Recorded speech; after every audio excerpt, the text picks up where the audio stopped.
हिमाचल विधानसभा budget सत्र की शुरुआत आज राज्यपाल शिव प्रताप शुक्ल के अभिभाषण के साथ हुई। अपने अभिभाषण में राज्यपाल ने सुक्खू सरकार के 1 साल की उपलब्धि और आगामी नीतियों को सदन में रखा।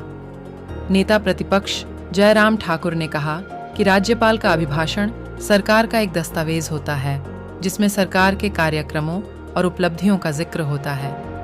वह वर्षों से विधानसभा में है, लेकिन पहली बार इतना निराशाजनक बजट अभिभाषण रहा। 1 घंटे से ज्यादा लंबे अभिभाषण में सरकार की एक भी उपलब्धि का जिक्र नहीं दिखा। सरकार को 14 महीनों से ज्यादा का समय हो गया, लेकिन बजट अभिभाषण में गारंटियों का जिक्र तक नहीं हुआ। उन्होंने कहा कि सुक्खू सरकार की गारंटियों को पूरा करने की न तो स्थिति में है और न ही उनकी ऐसी कोई मंशा है। ऐसे में अब गारंटियों का जिक्र भी नहीं किया जा रहा। सुक्खू सरकार ने हिमाचल को हरित राज्य बनाने जैसे कार्यक्रमों का जिक्र किया, लेकिन अब तक जमीनी स्तर पर योजनाएं नजर नहीं आती। जयराम ठाकुर ने कहा, सरकार खुद को कर्मचारी हितैषी बताती है, लेकिन जो पेंशनरों को ओपीएस के तहत वेतन की आधी राशि मिलती थी, उसे घटाकर 30% लाने की बात हो रही है। यही नहीं, सरकार के कर्मचारियों को वेतन के लिए धरने पर बैठना पड़ रहा है। ऐसे में सरकार कैसे कर्मचारी हितैषी हुई?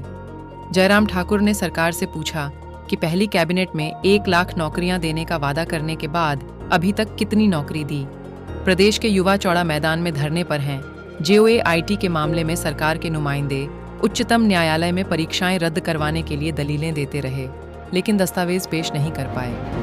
वहीं नेता प्रतिपक्ष ने हमीरपुर चयन बोर्ड के बंद करने की कार्यवाही पर भी सवाल खड़े किए। जयराम ठाकुर ने कहा, वर्तमान की सुक्खू सरकार हिमाचल के इतिहास में सबसे ज्यादा कर्ज लेने वाली सरकार साबित होगी। सुक्खू सरकार 14 महीने में के कार्यकाल में 14,000 करोड़ का ऋण ले चुकी है और हर महीने कर्ज ले रही है। उन्होंने कहा, पूर्व की भाजपा की सरकार ने क्या किया और क्या नहीं। जनता को इससे ज्यादा उत्सुकता इस बात की है कि वर्तमान में सुक्खू सरकार ने 14 महीनों में क्या किया, लेकिन सरकार के इस दस्तावेज में इसका कहीं कोई जिक्र नहीं आया। सरकार ने सारा समय प्रदेश की पूर्व भाजपा सरकार और केंद्र की मोदी सरकार को कोसने में ही लगा है।